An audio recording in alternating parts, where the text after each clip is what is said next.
Hello, I'm Suvi Ghosh, and this is our very first episode of Driving Connections. Thank you so much for clicking to watch. When I was first asked to do the show, I was nervous. I didn't know what I would talk about or what the concept would be. And I came up with Driving Connections after talking to a few friends of mine.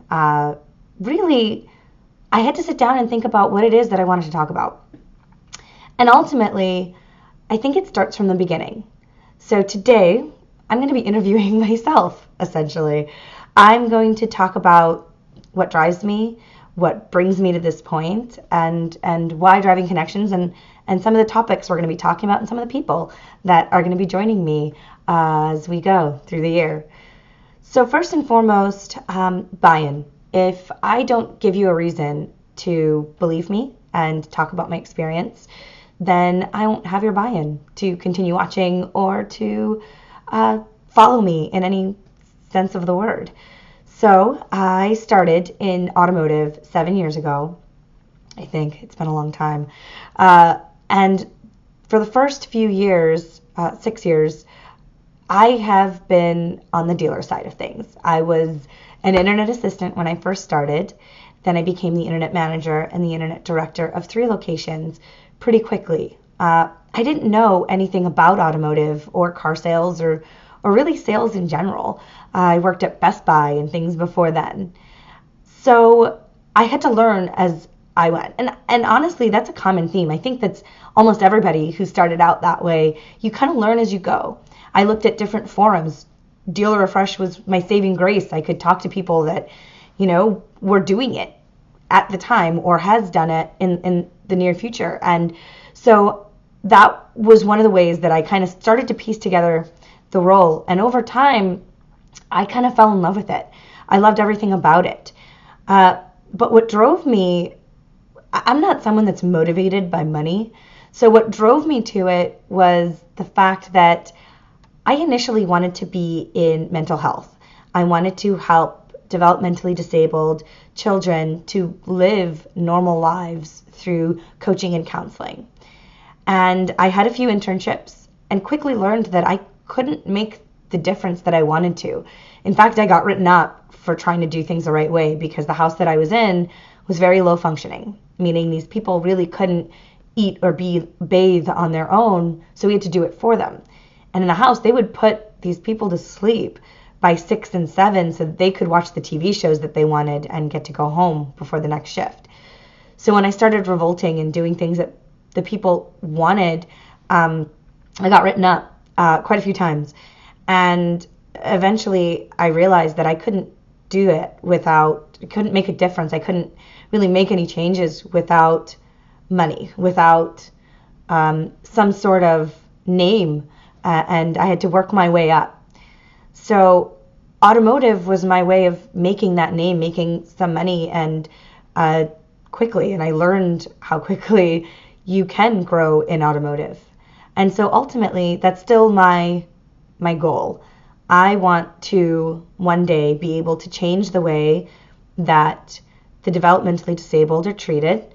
I want to help children, not just the developmentally disabled, but there's 40,000 children in the United States every single day in the foster care system that don't have parents, and it's also incredibly difficult to adopt. And those are avenues that automotive is a means to an end for me. But getting back on track, automotive, there are so many different avenues of automotive, and digital marketing was one that really drove me. Websites, oh my gosh, I love everything about them. How quickly you have to adapt and evolve to the things that are changing in technology, how you have to test and try, and there's no such thing as a proven method when it comes to websites outside of testing and trying and getting creative, and I loved that. And that eventually drove me to e-commerce roles. And my very last role on the dealer side was to be a sales director, which was a role that terrified me. And so I took it because of my GM's encouragement. And I didn't know what I could bring to it other than the fact that I had fresh ideas. I was new. I was different. I haven't been in the system as a sales manager but I've worked on the sales side. I've worked the floor. I've been on test drives. I know the process. So ultimately what I did was partner with the sales managers to put that process and structure in place, which is exactly what I had done in previous roles. So process, procedure, working with HR instead of working against them, all of those things are things that I'm really, really passionate about, along with digital marketing. So those are things that drive me to this point. I had an unfortunate situation in which I had signed for a house because I was encouraged to do so, and I was let go shortly after that. And I had 2 weeks to find a new job to be able to keep the house. So JD Rucker and Tyson Madliger are amazing, and they came to my rescue by offering me a dream job of a lifetime. I wanted to stay dealer, but this was an opportunity I felt like I had to take, and just like everything else in this career of mine, it was terrifying, but I took the leap. And I feel like every moment that I've been asked to speak up or to write something has led to people coming to me saying, "Oh, I'm so glad that you said that you were talking about that, because those are things that I'm going through or have gone through, and it was comforting to know how you went through it, what your ideas were for going through it myself, and for bringing these connections to me." So I end up here. When David Villa initially asked me to do a show, I didn't know what I would talk about. So I put down all my ideas, and these are the 3 things that I came up with. Driving connections is exceptionally important to me, and I want to drive connections between each of you, and ideas and topics and brilliant minds. I think that we as an industry seem to categorize people with buzz and momentum and people that get a lot of attention as the only experts. But in reality, there are a lot of experts that are just focused on their job and working that don't have that same buzz, but they are brilliant minds that I think that we as an industry need to hear more from. That's what makes us strong, to get these incredible minds and ideas together for us to learn from. So I want to drive connections by bringing those people on the show to talk to each of you. And I also want to drive connections with the individual. We've moved on from the industry as a whole, but the individual. And some of you may have either experienced my silly little dealer therapy sessions just on the phone one-on-one, or you've watched Bobby Heron get her therapy session, and there are multiple different versions of it.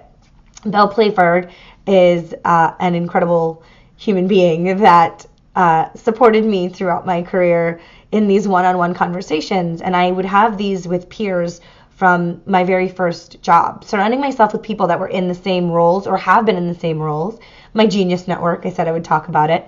My Genius Network is a group of people that I find are really, really brilliant, that can relate to me in a way, can challenge me, can push me to take chances like this, and to call me out when I've done or said or think something that's maybe incorrect, or maybe I need to open my mind more. So instead of having this Genius Network to myself and to have these dealer therapy sessions one-on-one, which I will still do for any of you that need it, that don't want to be on camera. But like I said before, oftentimes when we're going through something difficult in our careers, there are hundreds of other people that have either gone through or are going through or need that encouragement of that same situation. So dealer therapy can function in one of 2 ways. One, we bring on an individual and we talk one-on-one and just let them vent and share and talk about their frustrations, and I can talk about my insights. Or we can bring on a panel of people that have been in those shoes, are experts in those fields, or may have some incredible insight to that specific problem, issue, or frustration. Sometimes we just need to talk it out and it's over, but sometimes we need advice. So we can do one of those 2, and we're going to do that as a continuing segment throughout this series. And my last concept is to drive conversations about hot topics that need to be addressed. There are so many things that we discuss in little small groups or even in big forums, and everyone puts in their 2 cents. But a lot of times we, one, take ourselves far too seriously. We think very highly of ourselves in this industry, or we think that our opinion's the only right one, or we think so much about the right way to say it, to put it out there in a certain way. We have to present ourselves a certain way, and it's so serious. And I think we need to have a little bit more lighthearted, honest conversations about these important topics, whether it be how a role is conducted within a dealership, or maybe it's bigger topics about the OEM and our place within the industry and how we can influence some change. There are a lot of people that are doing some incredible things in the industry. And maybe we need to also hear from people that have done it in years past, or people that are doing it now that are fresh faces. I know I'm constantly inspired by people that are doing it now, but doing it in a different way. And I think no matter what place you get to, no matter what level you're at, you still need mentors and teachers and peers that you can talk to help you through new challenges that you're presented. I don't care if you're the CEO of a company, you still need people to talk to and to bounce ideas off of.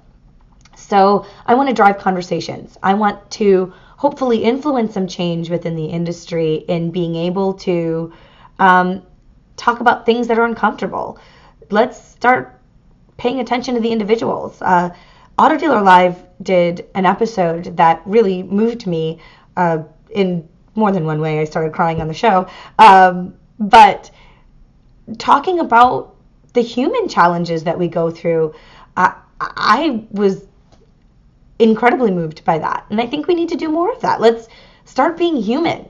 Let's start talking with each other instead of at each other. We're so inundated with information and experts that want to tell us the right way to do things that may just be helping their company. Let's start having honest conversations. Let's start having debates that aren't meant to just create buzz, but to give people real facts and science and let them draw their own conclusions. So I think there are a lot of interesting conversations to be had, and I'm really, really excited about that component. So let's go back a little bit to me.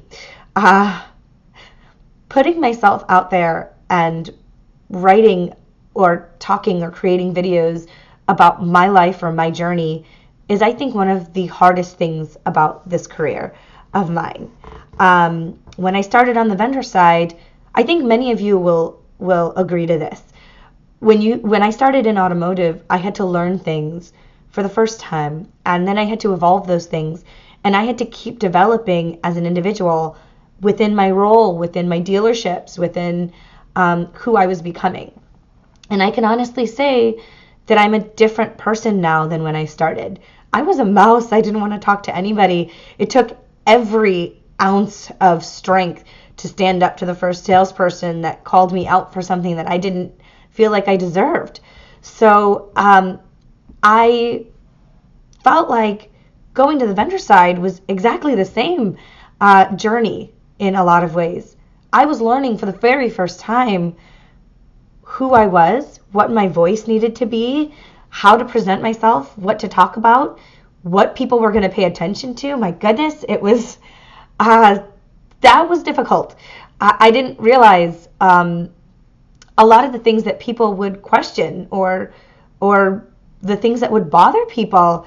So those are things that I'll be talking about too. I think one of the most ridiculous days of my life was when somebody tweeted at my company and myself that I wore the same dress to different venues and they should be paying me more. So now I took it really seriously. Like, I had to document what I was wearing. But this year I've evolved, and I had a lot of people questioning things about who I was and what I've done. And so the very next episode is going to be with a really good friend of mine, Eric Milch. He brought up some really interesting points about who we are in our journeys and how we evolve. And he is going to be interviewing me as well as me interviewing him, because I think a lot of the basics of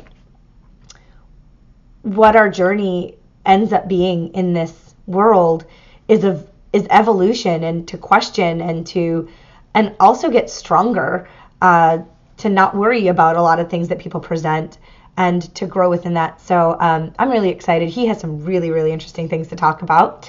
We're going to have some awesome people on the show.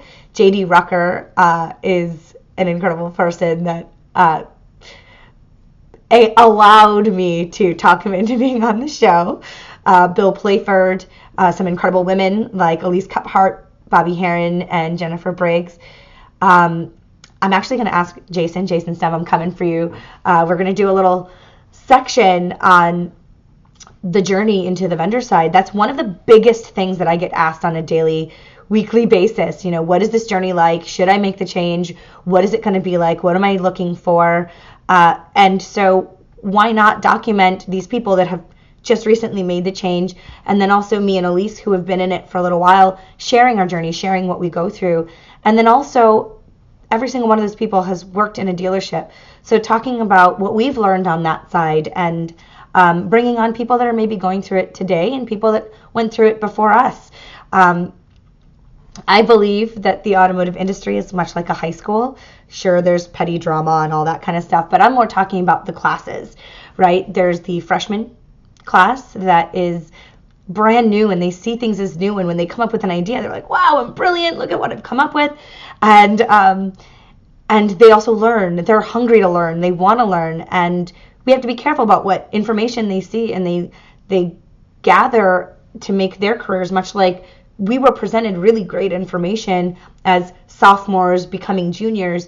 And then there's the junior class who really, they were in it far before anybody else. And then the seniors and super seniors. If you want to learn more about the high school and where you fit and what my theory is, I wrote a blog on it. You can contact me directly at Subi101 on Twitter, or at Ask Subi, or on Facebook. You can just Google search my name or Facebook my name, and you'll find me. I'm the only Subi Goshen Automotive. If there's another one, I will have to hunt you down and kill you. So this brings all of this to a wrap. I've kind of ranted for a little while and talked you through all of it. And honestly, I'm terrified of yet another new challenge that lays before me. You're going to watch me go through this journey, and every bit of thought that comes through is going to be right in front of you to see. If you have any questions, please send them to me. If you have somebody or you yourself want a therapy session to talk through things that are frustrating you, or some ideas that you had that you want to bounce ideas off of, let me know. We can schedule a time for us to talk, or we can grab a bunch of other people that I can connect you with to have that conversation. If there's a topic that you feel really needs to be addressed, let me know. But there's a lot that happens behind the scenes that we put out, that we don't put out, that we put out this perfect version of ourselves. And my goal for this year is to be more raw, to be more honest, to be more true to exactly what it is that I'm going through, because I'm not perfect. My journey's not perfect. And if any of you feel that there's this fairy tale, then I want to change that opinion, because I love what I do and it is so much fun. But it's not easy, and it's got its own challenges, and every single one of you that are going through something can find that better road if you connect with other people and with the industry. You'll be able to work through it. I believe that. And if I can be of any assistance, please do let me know. But we look forward to having a little bit of fun on the show, to have some lighthearted conversations, to drive connections with each of you, to drive connections with individuals through dealer therapy, and to drive some really important, interesting, and lighthearted conversations. So thank you so much for joining me. Join in next week for me and Eric Milch, just having a little chat, talking about things that drive us and motivate us, and hopefully moving the industry forward. So my mission is that I want to inspire and inform and have a little fun doing it. And I hope you join me this year as I do that. Thank you so much. I will talk to you guys next week.